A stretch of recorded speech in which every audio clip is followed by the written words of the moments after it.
En estos días recorríamos la historia del pueblo de Israel en aquella época en la que lo que hoy sería la tierra de Israel estaba dividida en dos reinos, el reino así llamado del norte, Samaria, y el reino del sur, el reino de Judá, cuya capital era Jerusalén.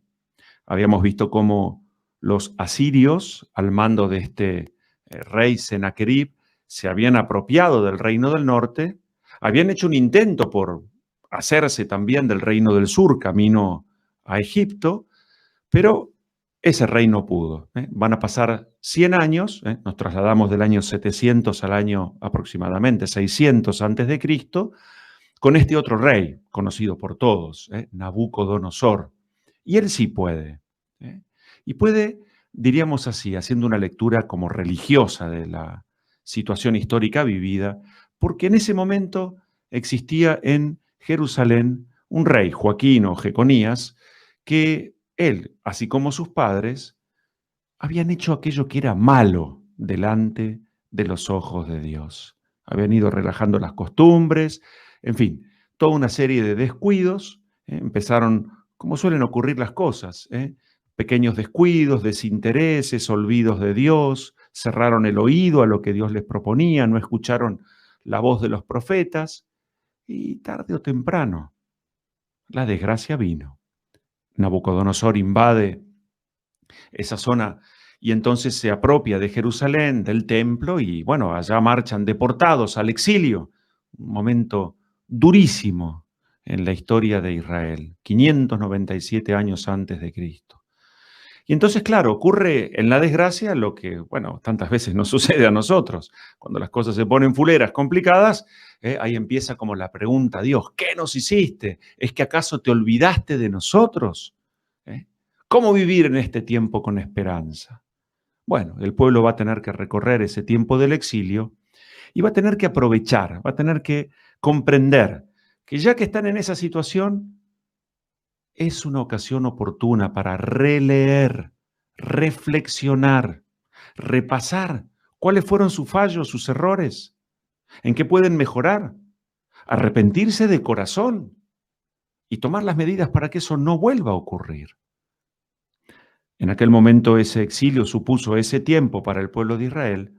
Nosotros hoy, haciendo una lectura religiosa de la realidad en la que vivimos, podríamos decir, en medio de esta situación que nos toca vivir o atravesar, aprovechemos el tiempo.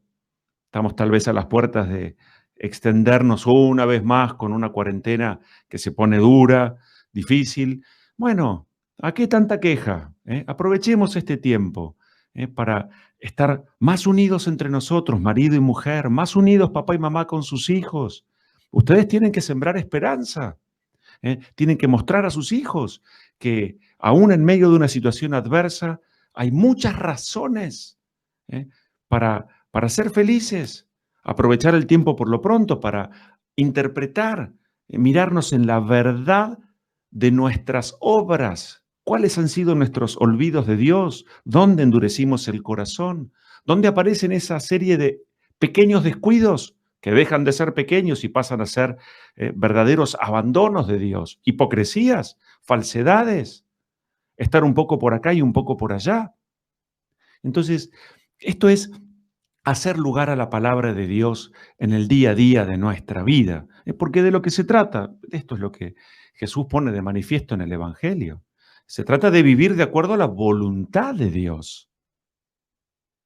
Poco importa que estemos de rodillas diciendo, Señor, Señor, si hay un divorcio entre nuestras palabras piadosas y los hechos concretos, que se manifiestan en el trabajo, en el matrimonio, en la familia y en el día a día de nuestra existencia. Si somos hombres de fe, por tanto debemos ser hombres de esperanza y de caridad, y eso se tiene que notar en todo nuestro ser. Y finalmente lo que Jesús dice, ¿no? Construir, edificar la propia vida sobre fundamentos sólidos, firmes.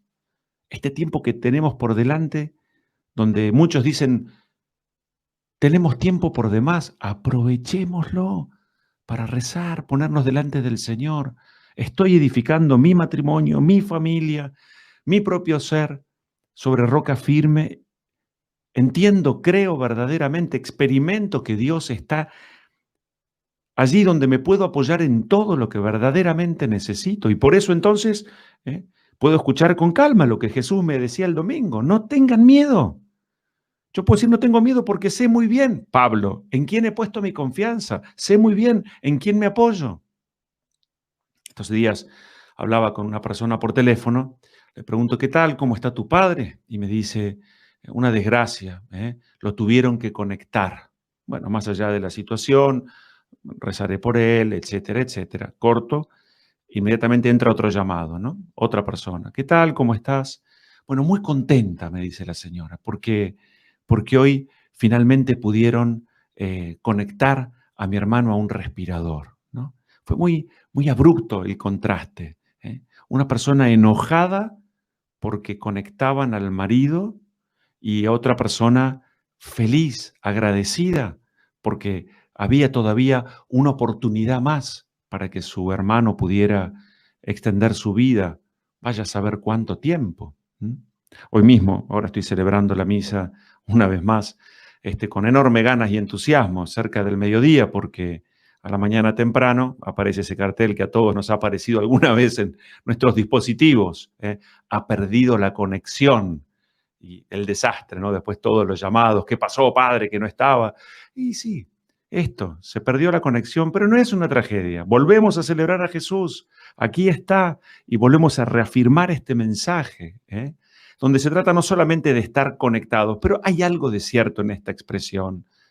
La vida del Espíritu fluye cuando llevamos una íntima relación con Dios, llevamos una vida en gracia, donde elegimos abrirnos al bien que podemos hacer sin escandalizarlos por el mal que existe y está presente a nuestro alrededor.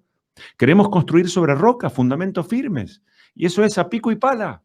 Requiere esfuerzo, tesón, compromiso, seriedad, palabras que incomodan al hombre de este mundo que busca lo fácil, el camino ancho, lo pasajero, lo superficial. Bueno, pues bien, cada uno elige. El Señor nos propone el camino y nos dice, sería bueno esto.